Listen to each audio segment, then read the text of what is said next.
Hey everyone, this is Andrew Silva, the middle school technology teacher at Renaissance Charter School at St. Lucie. Today's lesson will talk about a continuation of our discussion from the previous session. This session will go over more of the history of HTML and web design. Previously, we talked about HTML being the foundation for web design. CSS supports HTML and it adds more design to it.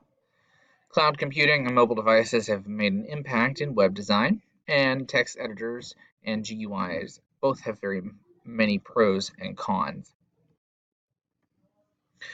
The history of markup languages, and before we start diving into actually doing any web design, we need to talk about where we've come from. Markup languages have been around for many years. Technology for markup languages goes back until about the 1980s. As I tell my students, you don't really need to know the dates, you just need to know the basics of each markup language, such as name and what it does. The first markup language we're going to talk about is the Standard Generalized Markup Language, or SGML. SGML is known as a meta-language, meaning it's used to create other languages. SGML was made by IBM back in 1986. SGML is unique because it describes documents by organizing concepts separate from their visual presentation. So in other words, instead of it being focused on what it actually looks like, it's stuff that's behind the scenes. It can be very difficult to learn, and it was designed to describe the information in a document only and not have any formatting involved with it. It describes how data elements in a document relate with each other. And in SGML, you create or define your own language rules called Document Type Definition, or DTD. In DTD, you declare the rules that the document is going to follow. And once a DTD is declared, all of the elements in the document must follow it. The key terms here, SGML. This is a meta-language used to create other languages, but a meta-language itself is a language used for defining other languages. Essentially, in this, SGML is used to describe the language itself. It is not used to show anything, just the data involved with it. DTD is a set of rules contained in a simple text file that defines the structure, syntax, and vocabulary. Essentially, in a DTD, the rules are a file that the document itself must follow. It has no way of deviating from those sets of instructions. Hypertext markup language, what we're more commonly familiar with. This was created by Tim Berners-Lee at MIT. It was meant to send nonlinear text, or hypertext, across the internet. Berners-Lee felt that SGML was too complex and did not help with cross-platform languages. One document links to another through hyperlinks. These linked documents lead to the World Wide Web as we know it today. So it's because of hyperlinks and thinking of the fact that everything on the internet is essentially a hyperlink in a document, we are able to connect those documents in the World Wide Web together. Now, when we think about HTML versus SGML, SGML and HTML facilitate data exchange in a common format across multiple systems and networks. Essentially, SGML is a meta-language itself, but HTML is a form of SGML in a way.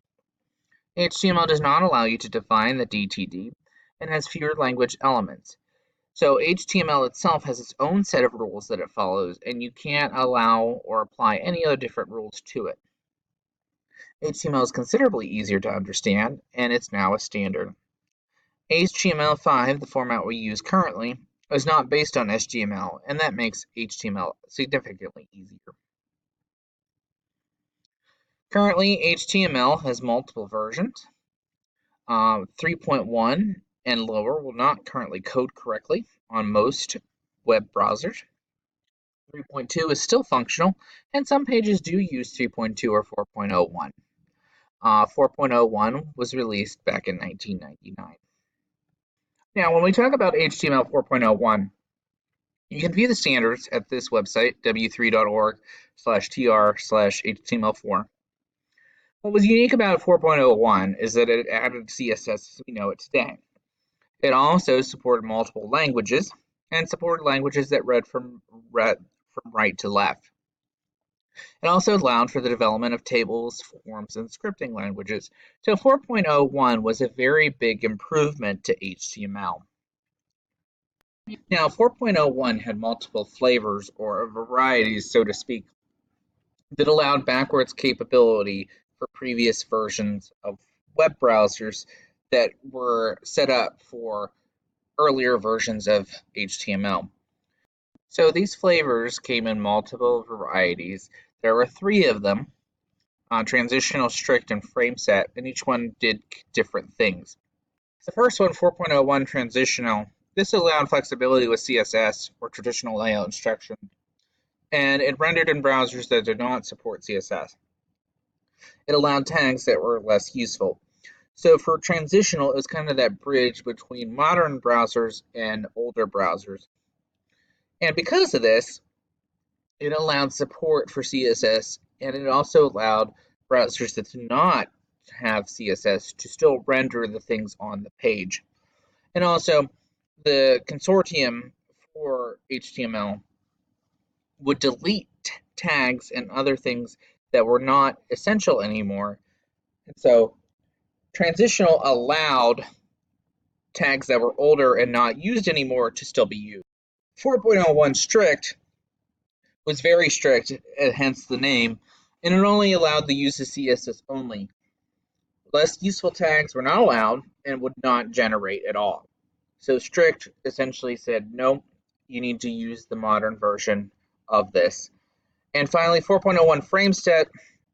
This was used for pages with HTML frames and allowed web pages to be placed inside one another.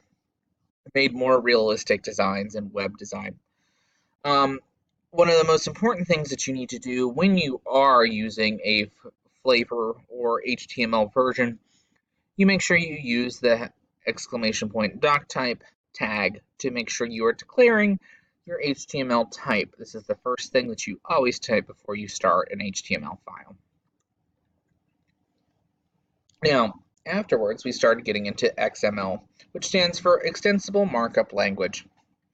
And XML describes data elements on a page. XML enhances structure and navigation of data, but it does not format the page appearance. So essentially, you could structure the data and the navigation through hyperlinks, but it would not allow for any page formatting. Businesses like XML because it allows data to be used in multiple applications, and it's used more in business functions because it's more secure. XML can be forwarded into multiple documents that are print, web, PDF files, braille, text-to-speech, and more. For example, publishing a book to the web. These changes can happen simultaneously as well. But please note, XML is often misunderstood and maybe thought that XML is another markup language used only for web pages. It is not used to format web pages, but it's only used to describe the data of the web pages. So our key term here is Extensible Markup Language, XML. This is a markup language that describes document content instead of adding structure or formatting to document content. Now, after that, we got the bridge between HTML and XML, which became known as Extensible Hypertext Markup Language, or XHTML. Since XML and HTML are drastically different, developers were looking for a way to bridge the two of them together. Originally, the idea was to create a transition from HTML to XML without making existing web pages unusable. There needed to be a middle road through here. So, not meant to generate correctly, XML, but it can still generate HTML without a problem. There are multiple versions of HTML. 2 versions have been created so far, 1.0 and 1.1. DIT 1.0 was recommended by W3C in 2000. 1.1 was added in 2001. 2.0 was started to be developed, but it ended up being scrapped for HTML5. XHTML5 is currently under development. XML and HTML together. HTML describes the visual layout, XML describes the function and the context. XHTML allows HTML to become available for use with XML. XHTML extends HTML by allowing documents to have a visual layout while also having a description. So in other words, XHTML was a hybrid of HTML and XML together and allowed people to do both. HTML5 is the latest version of HTML, and in our course this is the primary focus. And it provides modern requirements for the internet. So what's new in HTML5?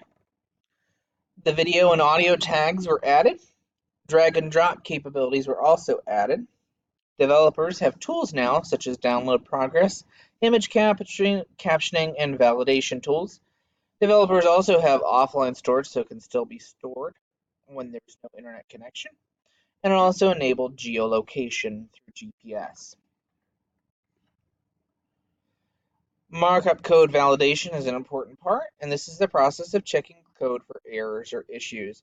We'll use the validator at validator.w3.org. To use the validator, what you do is you upload the HTML files or you provide a URL for validation. Validation is a very worthwhile and very important process in the web development process. Checks should be made to ensure that pages will show up properly. So here's some tips for validation. It's okay if you have multiple errors. It does happen. You want to search to find the true problem. Oftentimes one problem is caused by another problem. So you want to make sure you take a look and see if you can find them. And then you want to make sure you validate the correct file and making sure that if you do make changes, you make sure you save those changes. Universal markup creation. This ensures that good coding is going to result in good content and it is rendered correctly. Essentially here, the lesson is that you follow the W3C standards. You always got to choose one standard, and in our class, we'll always pick HTML5. By using universal code, your pages will show in the future versions.